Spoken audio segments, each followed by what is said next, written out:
Everyone, स्वागत है आप सभी का आपके अपने YouTube channel easy physics bye क्रांति मैम के साथ। मैं हूं आपकी मैम क्रांति। आज लेकर के आ गई हूं आप सभी बच्चों के लिए मॉडल क्वेश्चन पेपर एनालिसिस का थर्ड मॉडल पेपर का पार्ट 3 आज हम करने वाले हैं, जिसमें लॉन्ग टाइप क्वेश्चंस की प्रैक्टिस हम करेंगे। तो जल्दी से इस वीडियो को शुरू करते हैं। शुरू करने से पहले चैनल को सब्सक्राइब करना और बेल आइकन हिट करना बिल्कुल भी नहीं भूलेंगे। ज्यादा से ज्यादा बच्चों तक इस वीडियो की लिंक जरूर शेयर करेंगे और वीडियो को लाइक जरूर करेंगे। अगर आप लोगों को लग रहा है कि बिल्कुल एग्जाम की 100% सक्सेस की तैयारी हमारी चल रही है, क्योंकि मॉडल पेपर एनालिसिस से ज्यादा जरूरी कुछ नहीं है जब एग्जाम की घड़ी नजदीक आ चुकी है। इसके अलावा प्रीवियस ईयर क्वेश्चंस की प्रैक्टिस भी हम जारी रखेंगे। जल्दी से शुरू करते हैं। तो हम तीसरा जो मॉडल पेपर कर रहे हैं, जो पलक ने हमें शेयर किया है, इसके जो है बाकी पार्ट्स के क्वेश्चन जो है हम कर चुके हैं पार्ट 1 और पार्ट 2 में। अगर अभी तक आप लोगों ने वो वीडियो नहीं देखा है तो इस वीडियो के डिस्क्रिप्शन में जाकर के आप पिछले वीडियोस के लिंक्स चेक कर सकते हैं और वो पार्ट भी आप जरूर देखेंगे। आज जो हम क्वेश्चंस करने वाले हैं उनको शुरू करने से पहले जल्दी से मैं आप लोगों को बताना चाहूंगी कि भाई आप मुझे व्हाट्सएप ग्रुप में कनेक्ट कर सकते हैं। जैसे कि पलक ने मुझे अपने क्वेश्चन शेयर किए, बाकी बच्चे भी मुझे अपने डाउट्स एंड क्वेश्चन शेयर करते हैं, जिसके सॉल्यूशन मैं अपने यहाँ पर चैनल पर प्रोवाइड करती हूँ। और जो भी टॉपिक आप लोगों के लिए डिफिकल्ट है, क्योंकि एग्जाम बहुत नजदीक आ चुका है, तो डिटेल में ना पढ़ते हुए जो टॉपिक्स आप मुझे कमेंट सेक्शन में लिखकर पूछेंगे वही टॉपिक्स पर मैं आप लोगों के लिए वीडियोस लगातार लेकर के आती रहूंगी। तो जल्दी से एक बार नीचे कमेंट सेक्शन में जरूर बताएंगे कि कौन सा पार्ट आपके लिए डिफिकल्ट है अब भी, राइट। और शुरू करते हैं। तो काफी सारे क्वेश्चन जो हम लोगों ने किए हैं आप देख पा रहे हो यहाँ पर। जल्दी से क्विकली हम चले जाते हैं अपने आज के सवाल पर। और 5 नंबर के सवालों में जो हम लोगों ने लास्ट लेक्चर में क्वेश्चन किया था, ये क्वेश्चन काफी इंपॉर्टेंट क्वेश्चन। अब इसके बाद अब जो हम करने वाले हैं ये आपका परमाणु चैप्टर से ये आपका क्वेश्चन, और ये एक ऐसा क्वेश्चन शायद आपको इस क्वेश्चन का सॉल्यूशन नहीं आता हो, लेकिन बहुत ही आसान है एकदम। आप लोगों को जो है इजीली चीजों को एक्सप्लेन करना बस यहाँ पर सीखना होगा। तो भाई अगर इस तरीके का क्वेश्चन मिल जाता है आप लोगों को एग्जाम में तो वो छूट ना जाए, इसलिए इस वीडियो को जरूर आप शुरू से आखिरी तक पूरा देखिए, समझिए। बहुत ही आसान शब्दों में मैं आपको चीजों को एक्सप्लेन कर रही हूँ। जैसे कि मैंने आपको कहा है कि आपके फिजिक्स को इजी बनाना मेरा काम है, बिल्कुल ध्यान से आप लोगों को देखते जाना है। लेकिन आपका काम क्या है? तो आपका काम बस इतना ही है कि अच्छे मार्क्स लेकर के आना। और जो मेरे बच्चे, मैं अपने बच्चों से यही उम्मीद कर रही हूँ आप सभी से कि आप टॉप 10 रैंकर्स की लिस्ट में आए। जो बच्चे मेरे इस चैनल पर हैं और जो बच्चे लगातार मुझसे कनेक्ट होते चले जा रहे हैं, जिनको पर्सनली मैं गाइड करते चली जा रही हूँ, आप बच्चों के ऊपर ये बहुत बड़ी एक रिस्पॉन्सिबिलिटी, जिम्मेदारी है कि भाई मैम के लिए कोई गुरु दक्षिणा अगर आप दे सकते हो तो बस यही कि टॉप 10 रैंकर्स में अपना नाम आप लेकर के आओगे। मैं प्राउड से ये कह पाऊं कि भाई इन बच्चों की फिजिक्स की तैयारी जो है बिल्कुल मैंने कराई है कि नहीं। तो चलो शुरू करते हैं। ये क्वेश्चन, एक हाइड्रोजन परमाणु के ऊर्जा स्तर, है ना, ऊर्जा स्तर की जो ऊर्जा है वो क्या दी गई है आपको? -3.4 इलेक्ट्रॉन वोल्ट दी गई है। निम्नलिखित की गणना इस ऊर्जा स्तर के इलेक्ट्रॉन के लिए कीजिए। देखो, अब ये हाइड्रोजन परमाणु का कोई एक इलेक्ट्रॉन है ना, ये आपका हाइड्रोजन परमाणु हो गया और इसका इलेक्ट्रॉन, हम सबको पता है कि हाइड्रोजन परमाणु में एक ही इलेक्ट्रॉन होता है। ये जो इलेक्ट्रॉन है वो देखो मतलब ऊर्जा स्तर अलग अलग होते हैं। जैसे कि एक आपका -13.6 इलेक्ट्रॉन वोल्ट का ऊर्जा स्तर, फिर -3.4, और उसके बाद आप पढ़ते जाते हो पहला ऊर्जा स्तर, दूसरा, तो ये दूसरे ऊर्जा स्तर में है। ठीक है, इतनी बात समझ में आ गई। अब मान लो कि ये इलेक्ट्रॉन -3.4 इलेक्ट्रॉन वोल्ट के ऊर्जा स्तर में अगर है, तो निम्नलिखित की गणना, है ना, इस ऊर्जा स्तर के इलेक्ट्रॉन के लिए कीजिए कि -3.4 इलेक्ट्रॉन वोल्ट का जो ये ऊर्जा स्तर है, इस ऊर्जा स्तर में जो ये एक इलेक्ट्रॉन हमारा है, इस इलेक्ट्रॉन के लिए हम लोगों को बंधन ऊर्जा कैलकुलेट करना है, आयनन विभव, ऊर्जा स्तरों की संख्या हमको कैलकुलेट करनी है, इसका कोणीय संवेग हमको कैलकुलेट करना है, और हमें गतिज ऊर्जा कैलकुलेट करनी है। ठीक है, तो ये 5 चीजें हम लोगों को कैलकुलेट करनी है। तो सबसे पहले भाई आप जब हाइड्रोजन परमाणु के बारे में पढ़ रहे हो तो आप हाइड्रोजन परमाणु के बहुत सारी चीजें अभी आप पढ़ चुके हो, बोर के परमाणु मॉडल के बारे में आप पढ़ चुके हो, तो वो सारी चीजें आप लोगों को क्लियर होनी चाहिए। बंधन ऊर्जा क्या होती है, आयनन विभव क्या होता है, अगर आपको नहीं पता है तो कोई बात नहीं, मैं आप लोगों को यहाँ पर सारी चीजें एक्सप्लेन कर रही हूँ। जब हम बंधन ऊर्जा की बात कर रहे हैं तो ये जो हमारी बंधन ऊर्जा है हाइड्रोजन परमाणु के लिए, तो ये जो इसको हम बाइंडिंग ऊर्जा के नाम से भी जानते हैं। किस नाम से जानते हैं? बाइंडिंग ऊर्जा। डेफिनेटली बंधन ऊर्जा को इंग्लिश में बाइंडिंग ऊर्जा कहा जाता है। और यहाँ पर एक इलेक्ट्रॉन की जो बाइंडिंग ऊर्जा और उसके गुणों के बारे में जो भी जानकारी हम लोगों को यहाँ पर पूछी गई है वो इस प्रकार से है, जैसे कि पहले अगर सबसे पहले हम लोगों को बंधन ऊर्जा को एक्सप्लेन करने के लिए बोला है -3.4 इलेक्ट्रॉन वोल्ट के ऊर्जा स्तर के आधार पर, तो बंधन ऊर्जा के बारे में सबसे पहले देखेंगे कि बंधन ऊर्जा वह ऊर्जा है जो इलेक्ट्रॉन को परमाणु से निकालने के लिए आवश्यक होती है। मान लो कि जैसे ये परमाणु है, अब यहाँ से अगर मान लो कि क्या करना है, यहाँ पर एक्साइटेशन अगर लेकर के आना है, ठीक है, ताकि ये अपने ऊर्जा स्तर को बदल सके, तो उसके लिए जो आवश्यक ऊर्जा है ना, वो ऊर्जा ही हमारी बंधन ऊर्जा या फिर बाइंडिंग ऊर्जा कहलाती है। ठीक, अब इसके लिए क्या हो रहा है, लाइक मतलब आप समझ रहे हो बात को, बंधन ऊर्जा या बाइंडिंग ऊर्जा हम क्या किसको बोल रहे हैं कि मान लो कि जैसे कोई भी हमारा सरफेस पर इलेक्ट्रॉन को उस ऊर्जा स्तर से किसी दूसरे ऊर्जा स्तर में हम लोगों को लेकर के जाना है, तो उसके लिए जाहिर सी बात है, तुम अगर कहीं पर बैठ के पढ़ाई कर रहे हो तो वहां से बैठ के वहां से जहां पे बैठे हो वहां से उठ करके अगर तुम्हें दूसरी जगह पे दूसरे प्लेस में जाकर के बैठना है तो उसके लिए तुमको एनर्जी चाहिए। हाँ बिल्कुल चाहिए। वैसे यहाँ पर इलेक्ट्रॉन को भी अपने ऊर्जा स्तर को चेंज करने के लिए एनर्जी चाहिए, जो क्या कहला रही है आपकी यहाँ पर बंधन ऊर्जा या बाइंडिंग ऊर्जा कहला रही है। और क्योंकि ग्राउंड स्टेट में यहाँ पर हमको प्रश्न में दिया गया है कि ग्राउंड स्टेट में जो ऊर्जा स्तर की जो ऊर्जा है इलेक्ट्रॉन के लिए वो -3.4 है।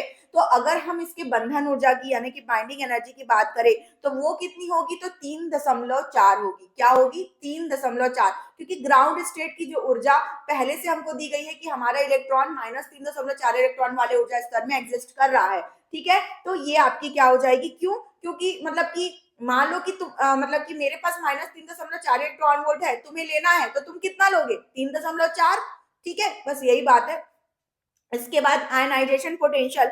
आयनाइजेशन पोटेंशियल यानी कि आयनन विभव की जब हम बात करें तो क्योंकि अब जब एक्साइटेशन हो रहा है, ऊर्जा स्तर में परिवर्तन हो रहा है, बंधन ऊर्जा जो उसको प्राप्त हो रही है, हम उसको क्या देंगे तो प्राप्त होगी, तो जब हम उस पर आयनन विभव लगाएंगे तब प्राप्त होगी। ठीक है, तो जो यहाँ पर आयनन विभव का मान है वो आपके बाइंडिंग ऊर्जा के या बंधन ऊर्जा के मान के बराबर ही होगा। तो हम यहाँ पे एक बार देख लेते हैं कि क्या होता है आयनन विभव या आयनाइजेशन पोटेंशियल।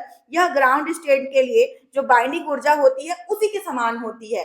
ठीक है, बस ये उसकी वोल्टता के रूप में होती है ना, इसलिए हम उसको भी क्या कह सकते हैं कि ये भी 3.4 इलेक्ट्रॉन वोल्ट ही होगी। तो हम लोगों ने यहाँ पर जो सेकंड पॉइंट था -3.4 ऊर्जा स्तर के ऊर्जा के लिए जो इलेक्ट्रॉन हमारे पास है हाइड्रोजन इलेक्ट्रॉन, हाइड्रोजन का इलेक्ट्रॉन, उसके लिए हमने यहाँ पर एक्सप्लेन कर दिया। तीसरा पॉइंट हमको क्या पूछा है कि ऊर्जा स्तरों की संख्या आप लोगों को बतानी है। तो भाई वैसे तो अनंत संख्या होती है ऊर्जा स्तरों की, लेकिन अगर हम प्रैक्टिकली बात करें, ठीक है, तो व्यवहारिक रूप से हम कुछ का ही एक्सप्लेनेशन देख सकते हैं। तो जो हम लोगों को यहाँ पर हाइड्रोजन परमाणु के ऊर्जा स्तर की ऊर्जा -3.4 इलेक्ट्रॉन वोल्ट अगर दी गई है, तो उसके आधार पर ये क्या है, ये ग्राउंड स्टेट की ऊर्जा है। क्या है ये? ग्राउंड स्टेट की ऊर्जा है। तो ग्राउंड स्टेट के लिए जो है हम क्या करेंगे, n इज इक्वल टू अगर 1 लेंगे तो ये अगर एक्साइटेड होगा या उत्साहित होगा तो उत्साहित होकर के n इक्वल टू 2 तक ही जा पाएगा। इसका मतलब हमको यहाँ से क्या पता चल रहा है कि भाई जो इसकी ऊर्जा स्तर है वो मिनिमम 2 है। ठीक है, तो हम यहाँ पर ऊर्जा स्तर की संख्या की जो बात हमें पूछी गई है, ऊर्जा स्तरों की संख्या, वो हम क्या बता देंगे यहाँ पर 2। अगला कोणीय संवेग। तो कोणीय संवेग आपको पता है एम वी आर बराबर क्या होता है, एन एच। ये आपका क्या है, L is equal to m v r n h. ठीक है, तो यहाँ पर भी अगर हम एन एच के अनुसार अगर एक्सप्लेनेशन देखें तो ये आपका फोर्थ पॉइंट, हाइड्रोजन परमाणु में एक इलेक्ट्रॉन का जो कोणीय संवेग है वो L is equal to n h या फिर m v r equal to n h भी आप लिख सकते हैं।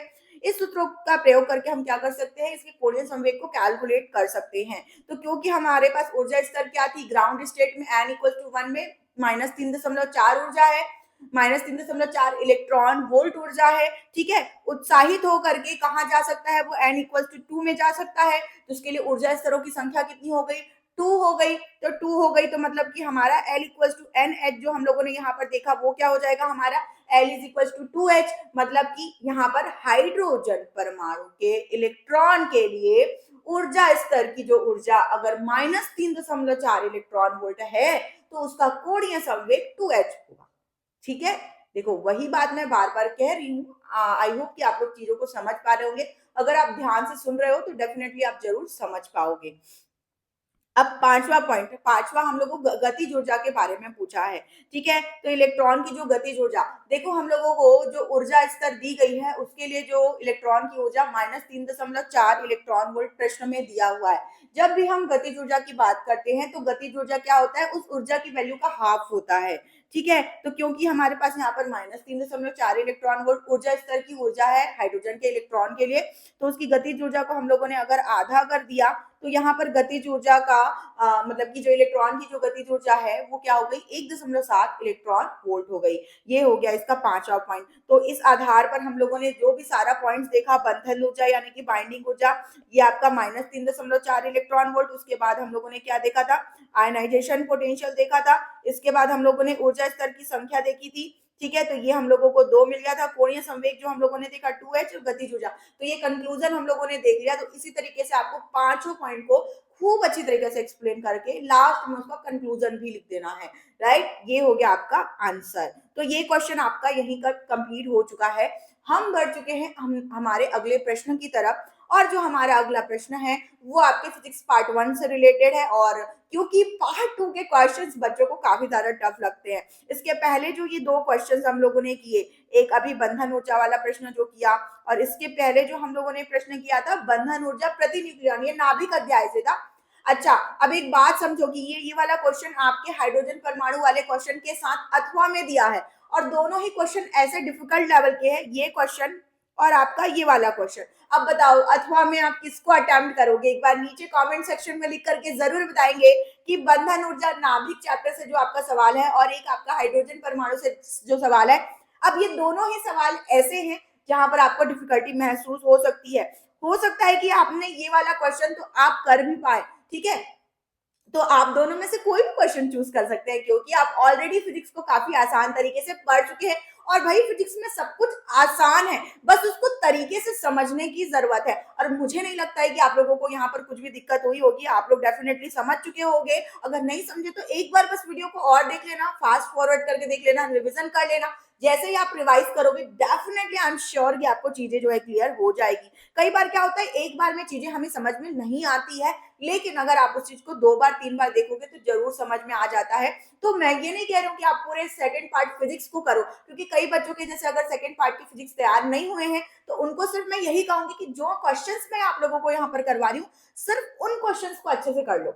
एक बार 2 बार लिख के प्रैक्टिस करोगे तो हो जाएगा। और कम से कम अभी इतना समय तो बचा हुआ है कि आप एटलीस्ट मॉडल पेपर के क्वेश्चंस को लिख करके प्रैक्टिस कर सको। अगर आप 5 से 7 या 10 मॉडल पेपर भी आप कर लेते हो ना, तो आप आसानी से एग्जाम की तैयारी कर ले रहे हो। आपको खुद मैं यहाँ पर मॉडल पेपर लगातार करवा रही हूँ, जैसे कि अभी फिलहाल हम तीसरा मॉडल पेपर कर रहे हैं। आई होप कि कम से कम 10 मॉडल पेपर हम जरूर कर पाए, और इसकी जिम्मेदारी मैंने ले रखी है। तो आपको चिंता करने की जरूरत नहीं है। आपको बस करना क्या है, तो आपको अगर आप चैनल पर नए हैं तो चैनल को सब्सक्राइब करके बेल आइकॉन हिट करना है, लगातार सारे वीडियोस को देखना है। अगर आपने प्रीवियस वीडियोस नहीं देखा है तो उनको भी आप बिल्कुल भी देखना नहीं भूलेंगे। और जो बच्चे लगातार मुझे देखते आ रहे हैं, कोई भी वीडियो मिस नहीं करेंगे, आप एटलीस्ट एक बार वीडियोस को जरूर आप कवर करेंगे। राइट, अब जो प्रश्न हमारे सामने यहाँ पर है, किसी कुंडली में संबंध चुंबकीय फ्लक्स, मतलब कि हमें जो यहाँ पर चुंबकीय फ्लक्स के बारे में पूछा है वो किसके लिए पूछा है, तो किसी कुंडली के लिए पूछा है। तो यहाँ पर अगर चुंबकीय फ्लक्स है वो किन कारकों पर निर्भर करता है, ये आपको यहाँ पर बताना है। किन कारकों पर निर्भर करता है भाई, तो देखो चुंबकीय फ्लक्स की बात करें तो क्योंकि फाई बराबर हमारा क्या होता है, बी ए कॉस थीटा, या फिर हम इसको फाई बराबर क्या लिख सकते हैं, सदिश बी डॉट सदिश ए, हम इसको लिख सकते हैं। राइट, तो यहाँ से तो कुछ चीजें हमको पता चल पा रही है कि हाँ भाई ये जो है चुंबकीय क्षेत्र के परिमाण पर निर्भर करता है, क्योंकि सदिश राशि है तो दिशा पर भी निर्भर करेगा, क्षेत्रफल सदिश पर भी निर्भर करेगा, इन दोनों के बीच के कोण पर भी निर्भर करेगा। और ऐसा कौन सा कारक है, क्योंकि हम यहाँ पर कुंडली के बारे में बात कर रहे हैं, तो जब भी हम कुंडली के बारे में बात करते हैं तो ये यहाँ पर फेरों की संख्या पर भी निर्भर करता है। किस पर निर्भर करता है, फेरों की संख्या पर। तो हम सबसे पहले तो 4 कारक के बारे में लिख लेंगे कि भाई जो चुंबकीय फ्लक्स है किसी कुंडली के लिए, वो यहाँ पर क्षेत्रफल, लपेटे गए फेरों की संख्या पर, चुंबकीय क्षेत्र की तीव्रता पर, चुंबकीय क्षेत्र की दिशा पर, ठीक है, निर्भर करेगा। दिशा पर निर्भर कर रहा है मतलब कोण की बात आ जा रही है, थीटा। तो ये हो गया 4 कारक। चाहो तो आप एक्सप्लेन करके लिखो, 5 नंबर का है तो एक एक लाइन में एक्सप्लेनेशन लिख सकते हो, पर पॉइंटर्स बनाकर ही एक्सप्लेन करो तो ज्यादा बेहतर होगा। राइट, आगे प्रश्न में हमें क्या पूछा गया है कि प्रेरित विद्युत वाहक बल को निम्नलिखित आधार पर स्पष्ट कीजिए। ध्यान दीजिएगा, प्रेरित विद्युत वाहक बल। तो प्रेरित विद्युत वाहक बल के बारे में आप जानते हो कि जो प्रेरित विद्युत वाहक बल है वो कुछ इस तरीके से होता है, लेकिन हमें यहाँ पर सिंपली प्रेरित विद्युत वाहक बल को एक्सप्लेन नहीं करना है, इनके आधार पर। किसके आधार पर? तो कारण, परिमाण, दिशा। तो क्या आपने सोचा है कि इसका कारण, परिमाण या दिशा आप कैसे एक्सप्लेन करोगे? मैं आप लोगों को बताती हूँ। देखो ध्यान से समझो बात को, कि जो प्रेरित विद्युत वाहक बल है वो किसके कारण उत्पन्न हो रहा है? तो बहुत सिंपल है, यहाँ पर चुंबकीय फ्लक्स में जो समय के साथ परिवर्तन हो रहा है उसके कारण उत्पन्न हो रहा है। अब ये चुंबकीय फ्लक्स ऑलरेडी 4 कारकों पर डिपेंड कर रहा है, तो यहाँ पर कारण जो है वो चुंबकीय फ्लक्स में परिवर्तन है समय के साथ, और चुंबकीय फ्लक्स में जो समय के साथ परिवर्तन है इन चारों में से किसी भी कारण से हो सकता है। तो जब आप यहाँ पर कारण को एक्सप्लेन करोगे, आप यहाँ पर देख सकते हैं कि जो आपका कारण है कि प्रेरित विद्युत वाहक बल का कारण चुंबकीय फ्लक्स में जो समय के साथ परिवर्तन होता है, यानी कि d∅dt वही है। अब यहाँ पर माध्यम से गुजरने वाले चुंबकीय फ्लक्स में जब परिवर्तन होता है तो क्या होता है? चुंबकीय फ्लक्स में परिवर्तन। देखो अगर चुंबकीय फ्लक्स में समय के साथ परिवर्तन नहीं होगा, परिवर्तन अगर शून्य है मतलब कांस्टेंट बना रहेगा, तो प्रेरित विद्युत वाहक बल उत्पन्न नहीं होगा, राइट। जैसे ही उसके चुंबकीय फ्लक्स में परिवर्तन समय के साथ होना शुरू होता है तभी आपको प्रेरित विद्युत वाहक बल उत्पन्न होकर मिलेगा। तो कारण तो समझ में आ गया। अब फ्लक्स में परिवर्तन हो क्यों रहा है? तो इन 4 कारकों की वजह से हो रहा है। तो जब जब इनमें परिवर्तन होगा तब तक आपको क्या मिलेगा? प्रेरित विद्युत वाहक बल मिलेगा। ये आपका प्रेरित विद्युत वाहक बल का कारण हो गया। क्या हो गया? आपके प्रेरित विद्युत वाहक बल का कारण हो गया। अब इसके बाद नेक्स्ट पॉइंट हमको क्या पूछा है? परिमाण। तो जब हम परिमाण की बात करते हैं तो हमने यहाँ पर ऑलरेडी ये सूत्र देख लिया है, ठीक है। अब इसका जो हमें परिमाण मिलेगा वो कैसे मिलेगा? तो एक बार हम यहाँ पर देख लेते हैं कि जब हमको परिमाण के बारे में बात करनी है वहां पर हम फैराडे के चुंबकीय प्रेरण के नियम के बारे में यहाँ पर बात करेंगे, क्योंकि ये प्रेरित विद्युत वाहक बल हमें मिला कहाँ से? आफ्टर ऑल ये प्रेरित विद्युत वाहक बल हमें मिला तो फैराडे के नियम की वजह से, राइट। तो क्योंकि हमको फैराडे के नियम की वजह से मिला तो परिमाण भी जो है हमको इसके सूत्र से ही मिलेगा, है ना। तो चुंबकीय फ्लक्स के परिवर्तन के समानुपाती होता है। तो ये आपका जो प्रेरित विद्युत वाहक बल है चुंबकीय फ्लक्स में परिवर्तन के क्या होता है? चुंबकीय समय की दर से चुंबकीय फ्लक्स में परिवर्तन के समानुपाती होता है, और यहां से हमको इसका परिमाण मिलता है। तो देखो हमको पहले से फॉर्मूला पता था, लेकिन परिमाण के आधार पर एक्सप्लेन कैसे करें, एक्सप्लेन कैसे करें ये नहीं पता था, तो ये मैंने आप लोगों को बता दिया। तो ऐसा नहीं है कि आपको चीजें नहीं पता, एटलीस्ट जो टॉपिक्स आपने पढ़ रखा है, जो नहीं पढ़ा उसकी बात छोड़ो, एटलीस्ट जो टॉपिक आपने पढ़ रखा है वो आता तो है, लेकिन आपको कहां पर क्या पूछ देगा और उसका आंसर आपको किस तरीके से देना है ये आपको नहीं आता, जो आपको मैं यहाँ पर बता रही हूँ मॉडल पेपर एनालिसिस में, राइट। तो इसलिए आपको चीजों को ध्यान से समझना बहुत जरूरी है। अब इसके बाद जैसे अगर हम बात करें यहाँ पर दिशा की, तो भाई क्योंकि हमने यहाँ पर माइनस चिन्ह देखा, जब माइनस चिन्ह देखा होगा तो हमने जरूर सोचा होगा कि भाई ये माइनस चिन्ह क्यों है। तो ये क्या है, जब दिशा की बात करते हैं तो यहाँ पर लेंज का नियम, ये माइनस चिन्ह जो है क्या दर्शाता है, इसको हम एक्सप्लेन करते हैं लेंज के नियम से। माइनस चिन्ह से हमको ये पता चलता है कि प्रेरित विद्युत वाहक बल चुंबकीय फ्लक्स में परिवर्तन के कारण जो उत्पन्न हुआ, इस कारण का ही क्या करेगा? विरोध करेगा। क्या करेगा? इस कारण का ही विरोध करेगा जिसके कारण वो उत्पन्न हुआ है। इसका मतलब क्या है कि अगर मान लो कि यहाँ पर चुंबकीय फ्लक्स आपका बढ़ रहा है तो कारण का विरोध करेगा, इस माइनस चिन्ह के कारण क्या हो जाएगा? इस माइनस चिन्ह के कारण आपका जो है अगर चुंबकीय फ्लक्स बढ़ रहा है तो ये प्रेरित विद्युत वाहक बल इसको घटाने की कोशिश करेगा, विपरीत दिशा में है, और जैसे ये घट रहा होगा तो क्या करेगा? बढ़ाने की कोशिश करेगा। ये क्यों कर रहा है? तो ये ऊर्जा के संरक्षण नियम को बैलेंस स्थापित करने के लिए कर रहा है यहाँ पर, क्योंकि ऊर्जा का संरक्षण नियम, क्योंकि देखो भाई आपके पास अगर मान लो कि 2 बाउल्स है, 2 बाउल्स में अगर चॉकलेट रखे हैं, आप इस बाउल, आपके पास कोई नया चॉकलेट आप नहीं ला सकते, आप इस बाउल से उस बाउल, अगर एक बाउल भर जाएगा तो आप क्या करोगे? जो कम दूसरा कम हो रहा है उसको आप क्या करोगे? उसको मतलब कम होने से रोकने की कोशिश करोगे, है ना। तो प्रेरित विद्युत वाहक बल विरोध में कार्य करेगा। जस्ट एक एग्जाम्पल, शायद ये उतना कनेक्ट नहीं कर रहा है बट फिर भी आपको समझाने के लिए मैं बता रही हूँ कि फ्लक्स अगर घट रहा होगा तो उसको बढ़ाने की कोशिश करेगा, बढ़ रहा है तो घटाने की कोशिश करेगा, बस विरोध में कार्य करेगा, ठीक है। तो भाई ऐसा ही होता है, तुम ऐसा ना करना कि मैं तुमको पढ़ा रही हूँ तुम मेरा ही विरोध करने लगना, ऐसा नहीं होना चाहिए भाई। तो इस चीज का ध्यान रखना चाहिए, क्योंकि तुम प्रेरित विद्युत वाहक बल नहीं हो, है कि नहीं, तुम यहाँ प्रेरित विद्युत वाहक बल के बारे में पढ़ रहे हो सिर्फ। तो ये हो गया दिशा के आधार पर कि बढ़ेगा तो घटाने की कोशिश करेगा, घट रहा होगा तो बढ़ाने की कोशिश करेगा। हमने ये एक्सप्लेनेशन जो दिया है चुंबकीय फ्लक्स का किसी कुंडली के लिए दिया है। ध्यान रखना कि हमने क्या है दिया है, किसी कुंडली के लिए दिया है। ठीक है, तो ये हो गया हमारा ये प्रश्न भी कंप्लीट। अब इसके बाद जो अगला प्रश्न हमें करना है वो ट्रांसफार्मर किस सिद्धांत पर कार्य करता है। एक आदर्श ट्रांसफार्मर के लिए निम्नलिखित शर्तों का उल्लेख कीजिए, जैसे चुंबकीय फ्लक्स का क्षरण, या फिर प्राथमिक कुंडली का प्रतिरोध, द्वितीय कुंडली का प्रतिरोध और शक्ति का क्षय। तो सबसे पहली बात देखो भाई, ट्रांसफार्मर आपका बहुत इंपॉर्टेंट है, पर आप हम अभी तक तीसरा मॉडल पेपर कर रहे हैं और तीनों मॉडल पेपर में आपको ट्रांसफार्मर से रिलेटेड क्वेश्चन जरूर मिला होगा। और ट्रांसफार्मर से रिलेटेड तीनों क्वेश्चन अलग अलग तरह के हैं। एक में आपको सिद्धांत और कार्यविधि और रचना एक्सप्लेन करने के लिए बोला था। अब ये जो क्वेश्चन है ये तो अलग ही तरह का है ना।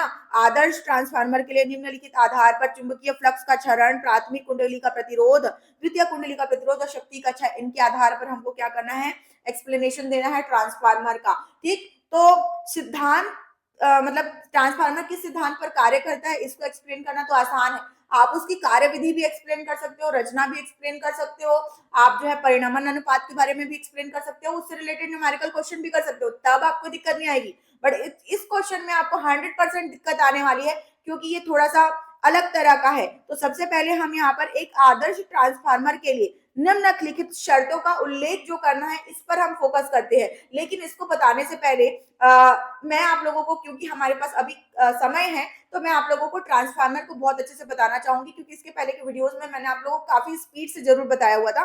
क्योंकि हमारे पास अभी पर्याप्त समय है, तो एक बार हम देख लेते हैं, क्योंकि इंपॉर्टेंट तो है भाई, चाहे आपका इस मॉडल पेपर में हो चाहे ना हो, पर आपके एग्जाम के क्वेश्चन पेपर में वो जरूर होगा, राइट। अब यहाँ पर जैसे कि हमने ट्रांसफार्मर जो बनाया था, ये जो ट्रांसफार्मर हम लोगों ने बनाया है ना, यहाँ पर हम इसको क्या लेते हैं, बिल्कुल इस तरीके से परतदार लेते हैं। कैसा लेते हैं हम इसको, परतदार।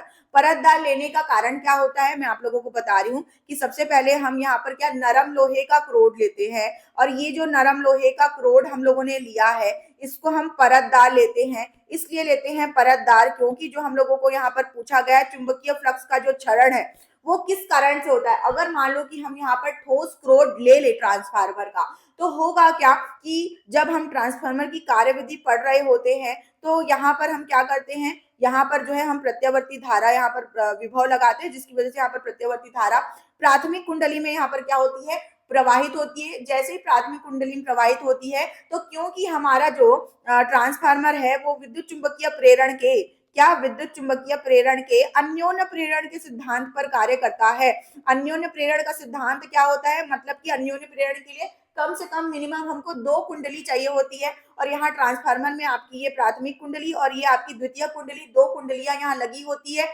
अब होता क्या है, अन्योन्य प्रेरण का मतलब कि अगर हम एक कुंडली में धारा में परिवर्तन कर रहे हैं तो दूसरी कुंडली के चुंबकीय फ्लक्स में परिवर्तन होता है, जिसको हम क्या कहते हैं, अन्योन्य प्रेरण कहते हैं। और चुंबकीय फ्लक्स में परिवर्तन के कारण फैराडे का जो नियम हम लोगों ने पढ़ा है उसकी वजह से हम लोगों को यहाँ पर द्वितीय कुंडली के सापेक्ष प्रेरित विद्युत वाहक बल मिलता है, और ये प्रेरित विद्युत वाहक बल जिसकी वजह से हम लोगों को फिर प्रेरित धारा भी प्राप्त होती है। तो इस प्रकार से हम लोगों ने ट्रांसफार्मर का सिद्धांत देखा, विद्युत चुंबकीय प्रेरण पर आधारित, अन्योन्य प्रेरण के कॉन्सेप्ट पर आधारित है। पहले कुंडली के धारा में परिवर्तन की वजह से दूसरे कुंडली के फ्लक्स में परिवर्तन होता है, जिसकी वजह से प्रेरित विद्युत वाहक बल और प्रेरित धारा हमें प्राप्त होती है। ये हो गया ट्रांसफार्मर का सिद्धांत। हम बात कर रहे थे यहाँ पर नरम लोहे के क्रोड की, तो नरम लोहे के क्रोड को हम परतदार क्यों बनाते हैं, तो सबसे पहली बात होता क्या है कि जो चुंबकीय फ्लक्स में परिवर्तन हो रहा है सेकेंडरी कुंडली के, तो यहाँ पर देखो कि दोनों ही कुंडलियां, जैसे मान लो कि मेरे फिंगर्स यहाँ पर जो है ट्रांसफार्मर के कोर के दोनों साइड में कुंडलियां लगी हुई है। अब ये दोनों ही कुंडलियां एक दूसरे से टच नहीं है, अलग है, राइट। और जो हमने कोर भी बनाया है वो एक ऐसे मटेरियल का बनाया है जिसमें से धारा प्रवाहित नहीं होती है। धारा प्रवाहित नहीं होती है क्योंकि ये नरम लोहे का क्रोड है, तो इसमें चुंबकीय क्षेत्र जो उत्पन्न हो रहा है पहली कुंडली में, तो उस चुंबकीय क्षेत्र की वजह से जो चुंबकीय फ्लक्स है वो आपका जरूर यहाँ पर ट्रांसफर होगा। तो यहाँ से क्या जाएगा आपका, जो मैं व्हाइट लाइंस खींच रही हूँ, यहाँ से चुंबकीय फ्लक्स जाएगा आपके द्वितीय कुंडली में, और चुंबकीय फ्लक्स में क्या होगा, यहाँ पर चुंबकीय फ्लक्स में जाएगा, और क्योंकि समय के साथ परिवर्तन होगा इसमें, है कि नहीं? क्यों? क्योंकि समय के साथ परिवर्तन किन कारकों पर निर्भर करता है? तो इसके पहले ही वाले क्वेश्चन में हमने देखा है 4 कारकों पर निर्भर करता है। तो किसी ना किसी में परिवर्तन की वजह से आपका चुंबकीय फ्लक्स यहाँ पर क्या होगा? बदलता रहेगा। और होगा क्या कि जैसे ही यहाँ पर अगर मान लो कि नरम लोहे की क्रोड को हम सॉलिड रूप में ले, परतदार ना ले, ठीक है? परतदार का मतलब क्या हो गया? जैसे कि ये कॉपी है, अब ये कॉपी की ये जो पन्ने हैं ये आपके परतें हैं ला मान लो, तो इस तरीके से हम क्या करते हैं, क्रोड को भी जो लेते हैं ना वो इसी तरीके से परतदार लेते हैं। क्या करते हैं हम? इसी तरीके से परतदार लेते हैं। परतदार लेने से क्या होता है? और सॉलिड सॉलिड लिया तो क्या होगा? सॉलिड अगर हम लोगों ने लिया तो क्या होगा? जो चुंबकीय फ्लक्स जाएगा एक से दूसरे में, तो सॉलिड की वजह से वहां पर क्या होगा? भंवर धाराएं उत्पन्न होंगी। क्या उत्पन्न होंगी? यहाँ पर जो है आपकी भंवर धाराएं उत्पन्न होगी। और इन भंवर धाराओं के कारण, किसके कारण? इन भंवर धाराओं के कारण क्या होगा कि जो चुंबकीय फ्लक्स प्राथमिक से द्वितीयक में यहाँ पर जाना था, उसमें क्या होगा? क्षय होगा, क्षरण होगा। और यही कारण होता है कि हम नरम लोहे की क्रोड को क्या लेते हैं? नरम लोहे की क्रोड को हम परतदार लेते हैं। परतदार लेने से क्या होता है कि वहां पर भंवर धाराएं उत्पन्न नहीं हो पाती है। अब ये भंवर धाराएं अगर उत्पन्न नहीं होंगी यहाँ पर, तो क्या होगा कि यहाँ पर आसानी से आपका ये जो चुंबकीय फ्लक्स है वो क्या कर पाएगा? प्राथमिक कुंडली से द्वितीय कुंडली की तरफ क्रोड की सहायता से ही जा पाएगा, क्योंकि ये क्रोड नरम लोहे का जो कि एक चुंबकीय पदार्थ होता है, तो जाहिर सी बात है उसमें चुंबकीय गुण मौजूद होंगे। तो चुंबकत्व के गुण मौजूद होने के कारण वहां पर केवल और केवल चुंबकीय फ्लक्स का क्या हो रहा है? स्थानांतरण हो रहा है प्राथमिक से द्वितीय की तरफ। कोई धारा नहीं, कोई कनेक्शन नहीं है धारा के प्रवाह का, लेकिन क्या हो रहा है? केवल और केवल चुंबकीय क्षेत्र का प्रभाव, चुंबकीय गुण वहां पर मौजूद है। ये हो गया। यहीं पर हम लोगों ने पहले पॉइंट का भी एक्सप्लेनेशन देख लिया कि भाई जो चुंबकीय फ्लक्स का जो क्षरण है हमारा, क्या जो चुंबकीय फ्लक्स का क्षरण है वो किस तरीके से होगा?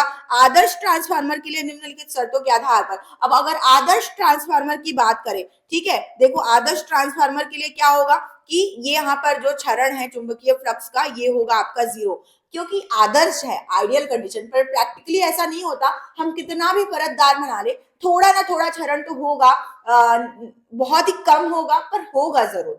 ठीक है, तो ये हो गया, पर आदर्श के लिए तो 0 हो गया। ठीक, अब इसके बाद जैसा कि हम ट्रांसफार्मर के बारे में समझ रहे थे कि यहाँ पर प्राथमिक कुंडली में हम लोगों ने क्या किया, यहाँ पर जो है प्रत्यावर्ती विभव लगाया, जिसकी वजह से प्रत्यावर्ती धारा प्राथमिक कुंडली में प्रवाहित हुई। यहाँ पर फ्लक्स ट्रांसफर हुई पहले से दूसरे कुंडली में। अब यहाँ पर क्या होगा? प्रेरित विद्युत वाहक बल उत्पन्न होगा। प्रेरित विद्युत वाहक बल क्या होगा? Minus n d five by d t, इस तरीके से होगा, जिसकी वजह से हम लोगों को क्या मिलेगी? यहाँ द्वितीय कुंडली में प्रेरित धारा, यहाँ पर E S secondary, secondary S for secondary, secondary के लिए हम ई एस लिख रहे हैं, E P, P for primary. तो कई बार बच्चे पूछते हैं कि मैम एस क्या है, पी क्या है, इसलिए मैंने बता दिया। आप ना पूछना, बट फिर भी जिन बच्चों को नहीं पता उनके लिए मैंने बता दिया है। ठीक है, तो ये हो गया आपका। अब इसके बाद नेक्स्ट हम लोगों को क्या पूछा है कि प्राथमिक कुंडली का प्रतिरोध, द्वितीय कुंडली का प्रतिरोध और शक्ति का चाय। कोई बात नहीं, यहाँ पर पहले हम यहाँ पर जैसे समझ रहे थे ट्रांसफार्मर के बारे में, उसको हम लोग कंटिन्यू कर लेते हैं। और ये कुंडली वगैरह के बारे में सब कुछ जान लिया भाई, ठीक है, कोई बात नहीं, जान लिया। और क्या रह गया? सारी चीजें लगभग मैंने बता दी है। और अगर मान लो कि आपको यही प्रश्न रचना और कार्यविधि के आधार पर भी पूछा, तो आप जो है यहाँ पर रचना बता सकते हैं इस तरीके से, और कार्यविधि जो मैंने आप लोगों को अभी अभी समझाया कि धारा प्रवाहित करेंगे, ये करेंगे, वो करेंगे, यही आपकी क्या है? कार्यविधि हो जाएगी। अद्वितीय के सापेक्ष हम लोगों को प्रेरित विद्युत वाहक बल और प्रेरित धारा प्राप्त होगी, ये हो जाएगा। अब जब अगर हम इसका नेक्स्ट एक्सप्लेनेशन, प्राथमिक कुंडली का प्रतिरोध अगर हम लोगों को देखना है, तो एक बार थ्योरी हम लोग जल्दी से फटाफट देख लेते हैं। ठीक है, प्राथमिक कुंडली का प्रतिरोध के लिए आदर्श का प्राथमिक कुंडली का प्रतिरोध जो है वो क्या होगा? 0 होगा। ओके, दूसरे का भी प्रतिरोध क्या होगा? 0 होगा। इसका मतलब यहाँ पर क्या बोल रहा है कि जो भी चीजें हम लोगों ने यहाँ पर समझी है, यहाँ पर जब हम यहाँ पे धारा प्रवाहित कर रहे हैं, तो इनके लिए जो प्रतिरोध है उनको हम क्या बोलेंगे? इनके लिए जो प्रतिरोध है उनको हम 0 मानेंगे कि भाई हमारे पास इतनी बेहतरीन कुंडली है, इतनी बेहतरीन वायर से बनाई गई कुंडली है कि उनका प्रतिरोध 0 है, जो कि प्रैक्टिकली पॉसिबल नहीं है। लेकिन क्योंकि हमें पूछा गया है तो हमें ये चीज यहाँ पर एक्सप्लेन करना होगा। शक्ति का क्षय, अब यहाँ पर क्या पूछा जा रहा है? शक्ति का क्षय। तो भाई शक्ति का क्षय भी क्या होगा? आदर्श ट्रांसफार्मर के लिए, आदर्श ट्रांसफार्मर के लिए शक्ति का क्षय भी 0 होगा, क्योंकि आपकी शक्ति कहां से आएगी? तो ई एस आई एस बराबर आपका ईपी आईपी। तो क्योंकि आपका यहाँ पर क्या है? आपका प्रतिरोध 0 है, तो शक्ति का क्षय भी आपका क्या होगा? शक्ति का क्षय भी डेफिनेटली आपका 0 ही होगा। तो इस तरीके से हम लोगों ने क्या देखा? इसका एक्सप्लेनेशन देखा। लिखना किस तरीके से है एक बार जल्दी से फटाफट से देख लो। मैंने आप लोगों को जो बताया वही चीजें यहाँ पर लिखी गई है। ट्रांसफार्मर के बारे में सबसे पहले उसका क्या लिखा गया है, सिद्धांत लिखा गया है, किस सिद्धांत पर कार्य करता है। यहाँ पर जितना लिखा हुआ है ये मैंने आपको मतलब पॉइंटर्स के रूप में यहाँ पर एक्सप्लेनेशन दिया है। जिस तरीके से मैंने आप लोगों को समझाया है उस चीज को आप बहुत ही अच्छे से डिटेल तरीके से आप रिप्रेजेंटेशन के साथ एग्जाम में लिखिए तो आपको काफी अच्छे मार्क्स मिलेंगे। और क्योंकि आपका जो इस प्रश्न पत्र का 5 नंबर का सवाल है वो भी हमारा कंप्लीट हो चुका है, तो फाइनली ये मॉडल मॉडल पेपर भी, जो तीसरा मॉडल पेपर का पार्ट 3 हम कर रहे थे, ये भी हमारा यहाँ पर कंप्लीट हो चुका है। पूरा मॉडल पेपर हमारा कंप्लीट हो चुका है।